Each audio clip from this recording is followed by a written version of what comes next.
Attention, all curious minds, innovators, and trendsetters. It's time to pause, lean in, and get ready for an extraordinary journey as we dive deep into the fascinating realms of life, technology, entertainment, and business. Let's explore, learn, and grow together. Brace yourselves, for the next thrilling episodes of Hipther Talks is about to take off. Counting down from 10, 9, 8, 7, 6, 5, 4, 3, 2, 1. And here we go. Hi everyone, Zoltan here. Happy New Year. We're back. This is 2024. This is the first episode we've been doing, and I'm so excited to be back for season 3. And thank you for sticking around. We start our 3rd year on the podcast. So what better way to kick things off is to talk about blockchain, like the way we ended it on last year, when we talked about fintech, blockchain, gaming, virtual reality, climate change, and everything. So I have here with me today Robin Wingårdh, CEO and co-founder at Wingbits. Hi, Robin. Good to be here. Alex Lungu, CTO and also co-founder of Wingbits. Alex, nice to have you here.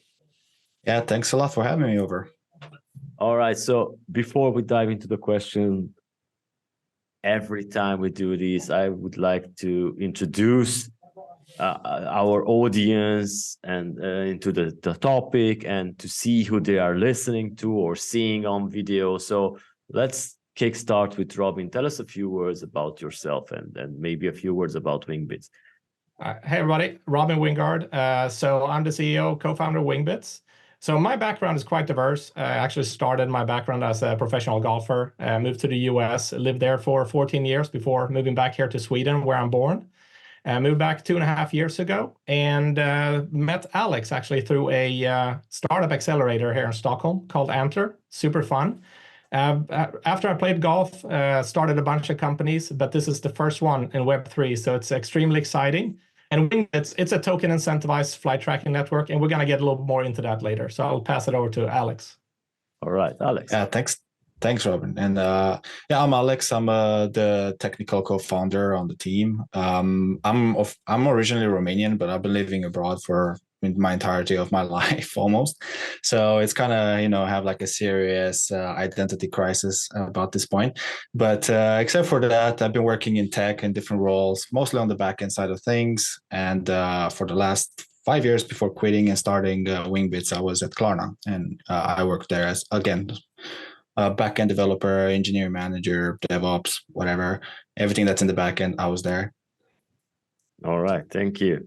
Okay, so guys, I'm going to shoot the first question for both of you, or you can pick it up whoever wants. So first of all, could you tell our listeners a bit more about Wingbits and its core mission? Yeah, certainly. So as I briefly mentioned, it is a token incentivized flight tracking network. Essentially what we do is we reward all the data providers based on their contribution in their specific areas with tokens. And essentially, we have 2 missions. The first mission is to really build the most robust, optimized, and sustainable tracking network, which we believe we can do thanks to this deepened incentive model, actually rewarding people for the value they create. But our second mission essentially is to utilize all these really valuable data to build really cool solutions and models that can essentially bring a whole new level of proactivity into the aviation industry. And we're really aiming to tackle the massive knock-on delay issues that exist within aviation. It actually cost the industry $75 billion in 2022. And we believe that it's time to do something about that. And we think we can do that thanks to our setup. All right. So I'm thinking that the next question will be answered by Alex because of its origin. So what inspired Wingbits to integrate blockchain technology into the aviation data sector? Yeah, I think like before I answer that one, I just need to explain something that people don't actually usually know. But the current flight tracking, it's all dependent on volunteers, including all the data that's being used by, for example, air traffic control, by airlines, by all these companies. It all comes from volunteers, which is pretty shocking if you think about it. And there's no, what we've seen is that there's no incentive for those volunteers to increase the coverage or keep the uptime. Because if I'm an aviation geek and I connect my antenna to one of the existing networks, I don't have any incentive to keep it up online when I go on holidays. I just turn it off, go enjoy Spain in the summer, and then I come back and I turn it back on. And it's the same with increasing the coverage. If I have one antenna, I get the maximum reward already, which is access to the platform. So there's no incentive for me to kind of go and install another antenna on my mom's balcony or something like that. So we've saw that, well, that kind of causes problems. Do you have areas where you're kind of like highly dependent on volunteers? And it could be that you don't have volunteers in those areas, but you can have like a concentration of people who are interested in this data in like bigger cities. Then you get a lot of duplicated data. So what we thought is like we could use the blockchain to sort of create a global community from the start, clear rules and clear rewards for everyone. So if you participate in Wingbits, then you have a very clear incentive to keep your antenna online, even if you're on holidays, because otherwise you miss out on rewards. And the only way to increase your rewards is either to maximize your range or maximize your coverage. So you are incentivized to go to your mom and to your friends, add new antennas and so on. So we just thought that this is the perfect model to apply to this use case. And it's going to help us kind of align the interest of the community with the interest of the company, so we can create a more resilient network. So that's the plan. All right. So could you give some examples of how Wingbits decentralized flight data benefits ground control government bodies and aviation businesses?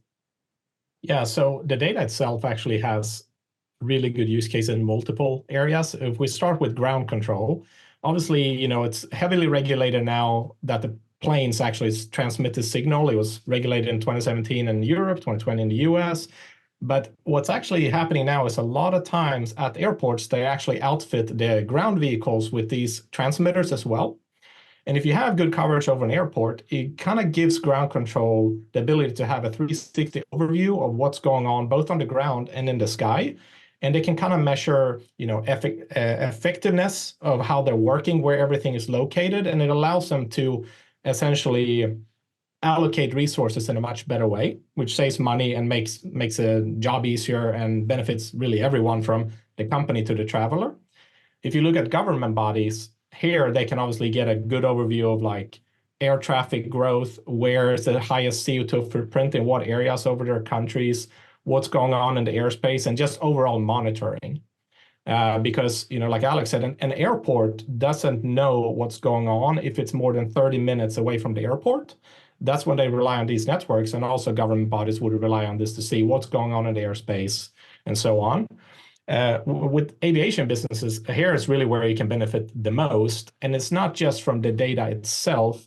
It's actually kind of what we briefly touched on in the first question is what can you do with the data? Because aviation industry is massive. It's approaching $6 trillion. It's very reactive.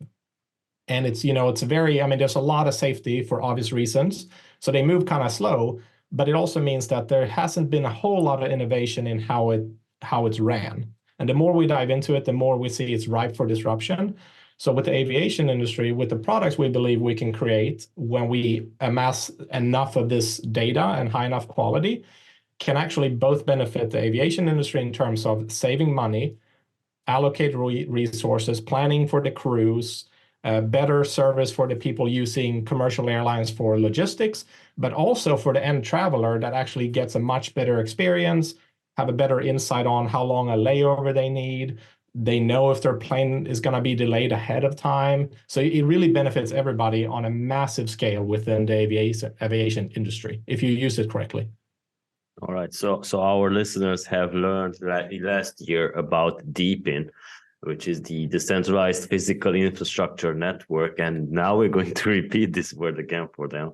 So you guys built a DeepIn with over 300 antennas across 6 continents, right? So that's very impressive. And maybe can you share with our audience some key milestones achieved by Wingbits, your Wingbits community so far?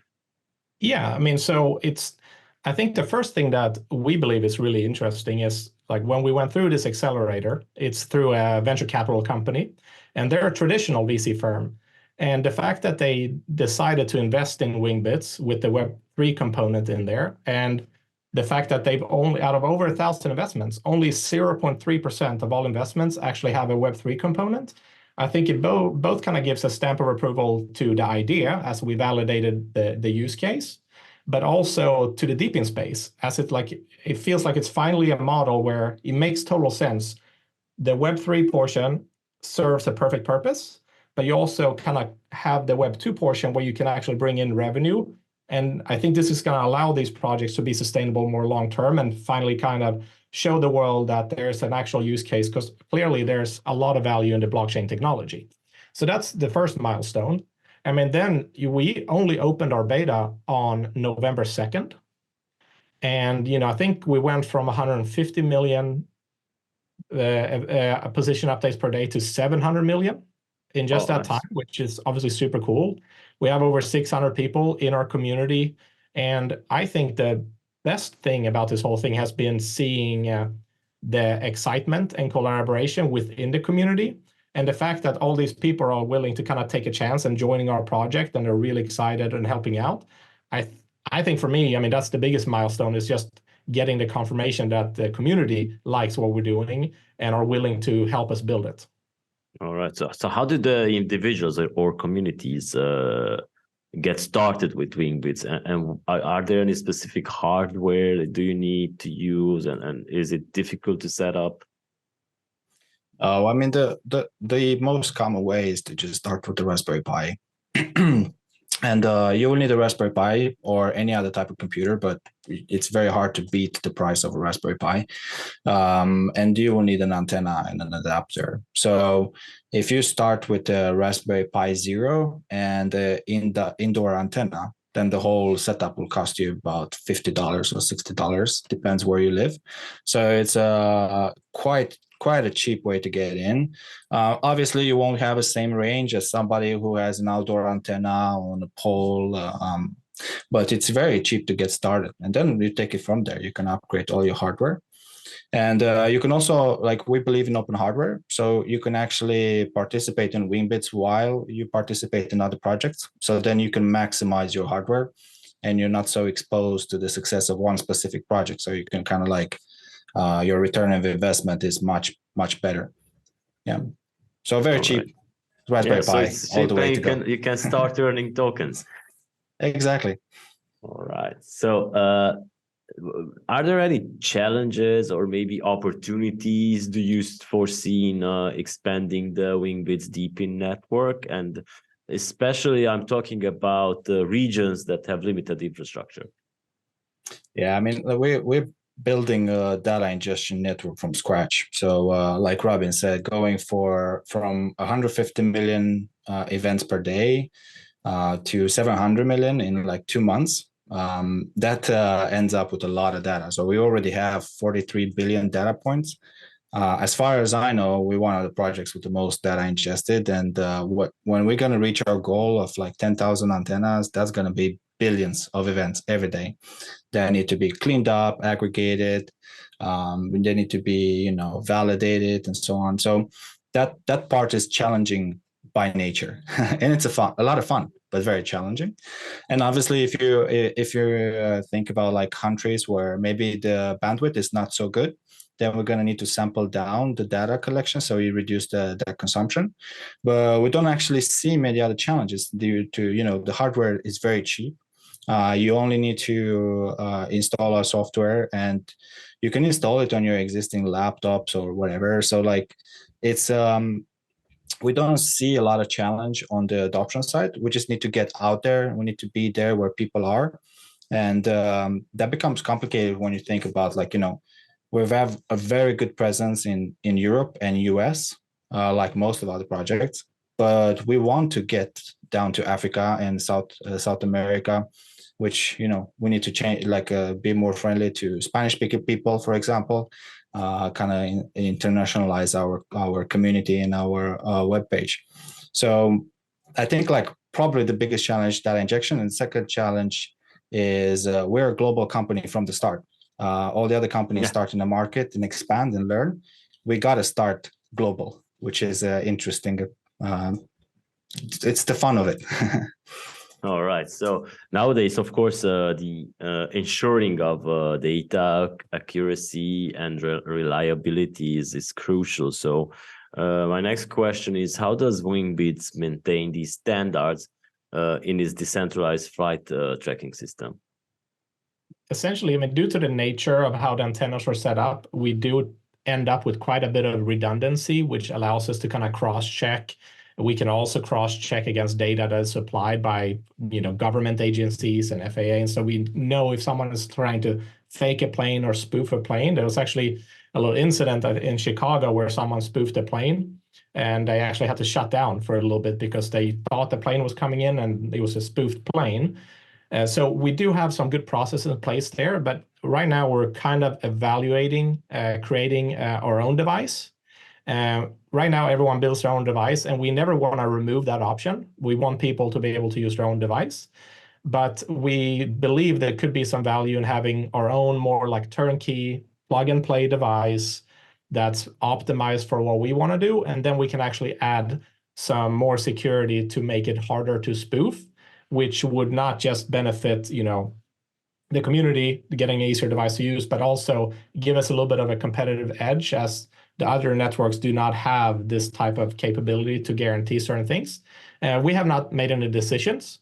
We're still, evaluating, talking to the community, but it's something we're thinking about. All right. So maybe could you also elaborate on how the integration with Peak enhances the strength of Wingbits' decentralized flight data network, and what benefits it brings to both projects, Wingbits and Peak? Yeah, I mean, we joined Peak because we like what they wanted to do. It's just like many like what they want to do. Yeah, I mean, it's awesome. Like, from almost from an ideological perspective, like we know that these projects are only as strong as their community, right? So to us, like that it was the biggest factor. Find the community that has the same mindset as us. Because we want, like I said before, we want people to use their hardware for other projects, but we feel like we will give them better value in the long term if we expose them to all these other projects coming into the network, and they bring a lot of value in. And we like also the model of sharing among the applications on the network. So you sort of have that incentive of making sure you utilize the network, which I really enjoyed and really like. But from a practical perspective as well, I mean, it's nice that they're creating tools specific for DIPINs. So then, like, we don't have to kind of focus on creating these tools again. So we can actually focus on building our end product instead of kind of like spending all the time creating tools for the blockchain, for rewards and so on. So that to us, it kind of gives us an advantage, because then we can actually just build the product, build what we want to sell, clean the data and all that, and then you reuse tools that are already existing on Peak. So I think that, like you said, like a lot of people like them for a reason, and they're new, but they've been doing it so well so far that I'm like, yeah, we need to partner with them, and it worked great. So let's see what the future holds now. All right. So how do you think a DIPIN should go about choosing between a mission-specific and general-purpose layer one as its backbone? I think it depends on their use case, right? Because I'm a software engineer. So for me, I use libraries and frameworks every single day. And it makes total sense to me that I would do that, because then I can focus on whatever value I want to deliver. If I would have to re-implement the whole thing all the time, every time I create a new project, I would waste a lot of time. So that was what I was saying before too. Like, having a mission-specific blockchain makes a lot of sense, because you can reuse these tools and frameworks, so you can accelerate your product. And I mean, nothing stops you from building your own tools anyway. So then you have a much higher chance of success if you reuse things. And I think, like, you also have, coming back to what I said before, is like, it's much more likely that you will find people and communities that have the same value as you, if everybody is operating in the same type of community. So I'm a much bigger fan of mission-specific chains, and I think that that's the way the future is going to go. You see that in AI as well. The most useful models are dedicated models, not the generic ones. Those are the ones that are going to succeed in the long run. All right. So looking further ahead, what are Wingbits' long-term goals and visions for the future of decentralized flight data tracking, and how do you guys see this technology evolving in the aviation industry? Well, so our first goal right now, which we hope is not too long-term, is obviously proving to the community that we can build a project that actually benefits them for all the work they do. So that's what we're focusing all our effort now on doing, is just making sure we get everything set up correctly, we expand our coverage, and we can reward the community properly. The long-term goal after that is actually building these products that can help the aviation industry fighting flight delays, enabling productivity. That in turn is further going to enhance the value of the community because it's all kind of tied together. And when it comes to the flight tracking network, I mean, it makes sense in my mind that as we grow and the deep-in type of model grows and people realize that, okay, I no longer have to give away all of this for free, it does make sense to me that people will kind of open up their eyes and see, oh, wow, like this is a better model and possibly could disrupt how things are done. And moving into the future, like this type of, crowdsourcing of whatever data source you have, maybe you will move to a deep-in type of model or incentivized model. I think that's going to be the major disruption. The disruption on the other end from the products, we're hoping is that the aviation industry becomes more innovative and can move a little faster and actually and kind of enhance the experience for all the people that are participating, from the companies to the travelers, because there hasn't been a massive change in the innovation on, especially from a travel perspective, more than like maybe how you book. There's a lot of things to come there. All right, Alex, you want to add something to this as well? Not so much. I think like Robin covered really well. I think that the aviation industry is slow by design because we want it to be safe, but there is no reason why it should be reactive. We believe that with our products, we can bring some proactivity to the industry, and that's going to bring a lot of value to everybody. All right. So as a final question, now we're in mid-January. We will blink 2 times and it will be the end of 2024. So fast forward to December 2024. If you could choose one breakthrough or trend that has dramatically transformed our lives or work, what would it be and why? So Robin, let's go with you first. It's a really good question. I mean, right now, what we're seeing and what we're hoping and what we're believing is that the deep-in space will be growing tremendously. And I really want to see some really cool projects within deep-in proving that this is going to work. They can be big companies. They can make a lot of revenue and still have the Web3 portion and reward in the community. I think that would be the best for everybody, honestly. And so that's what I would hope for. All right, Alex. Flying cars, all in. No, I'm joking. I think that what I would like to see is it's a shift of how people see data. I've been saying before too. I think like we've been so conditioned with the Web 2 that all the data that we produce is for free. Like we should be grateful that we have a Facebook account. We should be grateful that we have Instagram and so on. I think the real value of crypto is to kind of empower people to feel like, yeah, I can actually monetize this data, like having an antenna on my balcony, why should I not earn something for it? And I think that mind shift is going to accelerate during this year. And for that, I'm super pumped. And I do hope flying cars at some point too, because I hate traffic. So. That would definitely be something dramatical for the end of the year. All right, guys. So awesome. Thank you so much for your time, and thank you for our listeners for joining us again. Once again, Happy New Year. Welcome to 2024, Season 3 of the Hipther Talk. So thank you, guys. Thank you so much. Thank you.